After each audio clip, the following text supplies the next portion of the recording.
नमस्कार दोस्तों। आज हम मध्य प्रदेश की बात करेंगे। मध्य प्रदेश में इसी साल नवंबर में विधानसभा चुनाव होने जा रहे हैं और उसी की तैयारी को देखते हुए मध्य प्रदेश की शिवराज सरकार ने एक निर्णय लिया था। वह निर्णय क्या था? मध्य प्रदेश की शिवराज सरकार ने निर्णय लिया था कि मध्य प्रदेश की जो रानी दुर्गावती की बलिदान दिवस पर वह यात्राएं शुरू करेंगे और 5 जगह से यात्राएं शुरू करने की शिवराज सरकार ने घोषणा की थी। उसी 5 जगहों से जो यात्राएं शुरू हो रही है उसको शुरुआत आज देश के गृह मंत्री और भारतीय जनता पार्टी के पूर्व राष्ट्रीय अध्यक्ष अमित शाह आज बालाघाट से शुरुआत करेंगे। यह यात्राएं 5 अलग अलग जगह से निकाले जाएंगे। जिन जगह से यात्रा निकाली जा रही है उनमें छिंदवाड़ा शामिल है, उसके अंदर बालाघाट शामिल है, उसके अंदर श्रीरामपुर शामिल है, इसके अंदर रानी दुर्गावती के जन्म स्थान कलिंगर पोर्ट और सीधी जगह शामिल है। इन 5 स्थानों से आज यात्राएं शुरू होंगी और इन यात्राओं का समापन 27 जून को शड़ल में होगा, जहां प्रधानमंत्री नरेंद्र मोदी एक जनसभा को संबोधित करेंगे। तो शिवराज सिंह चौहान को ऐसी क्या जरूरत पड़ गई कि वह आदिवासी गौरव यात्रा को निकालना पड़े या रानी दुर्गावती के बलिदान दिवस के दिन उनको याद करना पड़े और आदिवासी क्षेत्रों से यात्राएं निकालने की योजना बनाने पड़े? दरअसल इसके पीछे एक राजनीतिक कारण जुड़ा हुआ है।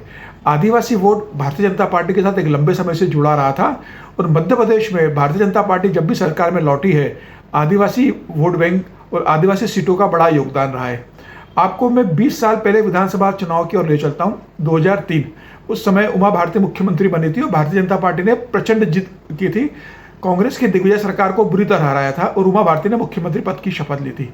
तो आज से 20 साल पहले 2003 का जो मध्य प्रदेश का विधानसभा चुनाव हुआ था, उस समय आदिवासी जो सीटें थी मध्य प्रदेश में वो लगभग 41 सीटें थी और इन 41 सीटों में से 37 सीटों पर भारतीय जनता पार्टी ने कब्जा किया था।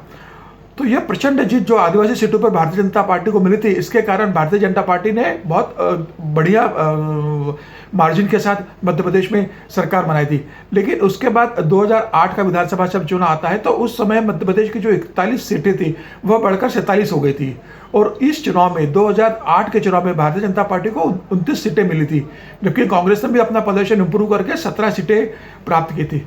इसके बाद आता है 2013 का विधानसभा चुनाव। इसमें आरक्षित वर्ग के लिए, जो आदिवासी वर्ग के लिए आरक्षित 47 सीटों में से भाजपा को 31 सीटें मिली थी, जबकि कांग्रेस के खाते में 15 सीटें आई थी। तो इस प्रकार आप देख सकते हैं कि 2008 और 2013 के विधानसभा चुनाव में भारतीय जनता पार्टी ने अपनी 2 सीटें बढ़ा ली 2013 के विधानसभा चुनाव में और कांग्रेस की 2 आदिवासी सीटें कम हो गई थी। लेकिन इसके बाद बड़ा इंटरेस्टिंग फैक्ट है आदिवासी सीटों को लेके। आप देखेंगे 2018 के चुनाव में क्या हुआ। जब 2018 के चुनाव में विधानसभा हुए थे, जब शिवराज सिंह चौहान के नेतृत्व में लड़ा गया था, तो आरक्षित 47 सीटों में से भारतीय जनता पार्टी ने सिर्फ 16 सीटें जीती थी, जबकि कांग्रेस की सीटें दुगनी हो गई थी 2013 की तुलना में आदिवासी सीटें, और कांग्रेस 30 सीटों पर जाकर जीत दर्ज की थी। मतलब 2013 में कांग्रेस को 15 सीटें मिली थी आदिवासी, वो 2018 में 30 सीटें हो गई। तो आदिवासी वर्ग का एक बड़ा वर्ग वोटर जो बैंक था उसका शिवराज सरकार से मोहभंग हुआ था और यह वोटर कांग्रेस की तरफ हो गया था, जिसके कारण 2018 में कांग्रेस ने कमलनाथ के नेतृत्व में मध्य प्रदेश में सरकार बनाई थी। इस हार के बाद उस समय के राष्ट्रीय अध्यक्ष अमित शाह ने एक सर्वे करवाया था और पता कराया था कि मध्य प्रदेश में शिवराज सिंह का इतना काम होने के बाद, केंद्र में मोदी सरकार का काम होने के बाद 5 साल का, उसके बाद भी भारतीय जनता पार्टी को हार का सामना क्यों करना पड़ा। तो उस समय जो रिपोर्ट निकल कर आई थी जमीनी स्तर पर, वह यह आई थी कि SC ST और आदिवासी जो वर्ग है उसका भारतीय जनता पार्टी से, मध्य प्रदेश की भारतीय जनता पार्टी से मोहभंग हुआ है और इस कारण, उस नाराजगी के कारण इस आदिवासी वर्ग के लोगों ने कांग्रेस का पक्ष लेने का मन बनाया था और उसका एक बड़ा वोट बैंक कांग्रेस में शिफ्ट हो गया, जिसके कारण कांग्रेस की सीटों की संख्या बढ़कर दुगनी हो गई और वह 30 पर जहां पहुंची, आरक्षित सीटों की बात कर रहा हूं। तो इसके बाद अमित शाह लगातार मध्य प्रदेश की सरकार को यह बताते रहे और संगठन को बताते रहे कि आदिवासी क्षेत्रों में काम करना है। मोदी सरकार के केंद्र में जो आदिवासी मामलों के मंत्रालय थे उसने भी बहुत सी योजनाएं नई शुरू की। लगातार मंत्री दौरा करते रहे। भारतीय जनता पार्टी के राष्ट्रीय टीम में जो आदिवासी नेता रहे उन्हें लगातार मध्य प्रदेश भेजा गया, उन्हें छत्तीसगढ़ भेजा गया, क्योंकि यहाँ पर काफ़ी आदिवासी वोट बैंक है। तो 4 साल भारतीय जनता पार्टी लगातार आदिवासियों के बीच काम करती रही। हालांकि बीच में भारतीय जनता पार्टी ने ज्योतिरादित्य सिंधिया को कांग्रेस में से तोड़कर भाजपा में शामिल किया। उनके विधायक भी 22 विधायक भी ज्योतिरादित्य सिंधिया के साथ कांग्रेस में आ गए थे, और जिसके कारण कमलनाथ की सरकार 1.5 साल बाद ही गिर गई और शिवराज सिंह चौहान फिर से प्रदेश के मुख्यमंत्री बन गए। तो शिवराज ने प्रदेश के मुख्यमंत्री बनने के बाद फिर से आदिवासियों के लिए कई योजनाएं शुरू की, लेकिन अभी 4 महीने पहले एक सर्वे कराया था भाजपा के केंद्रीय नेतृत्व ने मध्य प्रदेश, छत्तीसगढ़ और राजस्थान, जहां विधानसभा चुनाव होने वाले, वहां पर भाजपा की स्थिति को लेकर।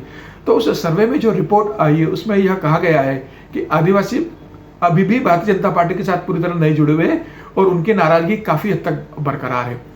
इसके बाद सचेत हुआ भारतीय जनता पार्टी का केंद्रीय नेतृत्व ने शिवराज को संदेश भेजा कि मध्य प्रदेश में आदिवासी सीटों पर ज्यादा ध्यान दिया जाए। उसके बाद शिवराज सिंह चौहान ने यह निर्णय लिया कि रानी दुर्गावती के इसी साल, जिनका 24 तारीख को 499वां जन्म दिवस मनने जा रहा है, कि उनकी याद में उनके बलिदान दिवस पर मध्य प्रदेश में एक गौरव यात्रा निकाली जाएगी 5 स्थानों से। तो बेसिकली ये 5 यात्राएं जो है वह आने वाले विधानसभा चुनाव और आदिवासी वोटरों को ध्यान में रखकर शिवराज सिंह सरकार ने शुरू की है। प्रधानमंत्री मोदी खुद शहडोल जाएंगे और वहाँ एक जनसभा को संबोधित करेंगे। प्रधानमंत्री मोदी का इस दौरान भोपाल में रोड शो का भी आयोजन करने का राज्य सरकार का एक प्रस्ताव था, जिसे प्रधानमंत्री कार्यालय की तरफ से मना कर दिया गया है। अब प्रधानमंत्री नरेंद्र मोदी का भोपाल में कोई रोड शो नहीं होगा, वह सीधे शहडोल जाएंगे और जनसभा को संबोधित करेंगे।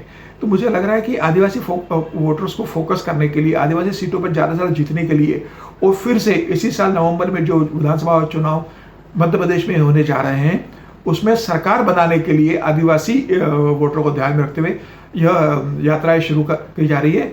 आज अमित शाह इसे शुरू करेंगे। देखना दिलचस्प होगा कि इस यात्राओं के बाद भारतीय जनता पार्टी के पक्ष में कितने आदिवासी जुड़ पाते हैं, और भारतीय जनता पार्टी आने वाले चुनाव में आदिवासी सीटें जो 47 है आरक्षित सीटें, उसमें कितना बेहतर प्रदर्शन कर पाती है। हम जल्द ही ऐसे ही एक इंटरेस्टिंग फैक्ट्स को लेकर आपके बीच आएंगे और उसका विश्लेषण करेंगे। तब तक के लिए नमस्कार।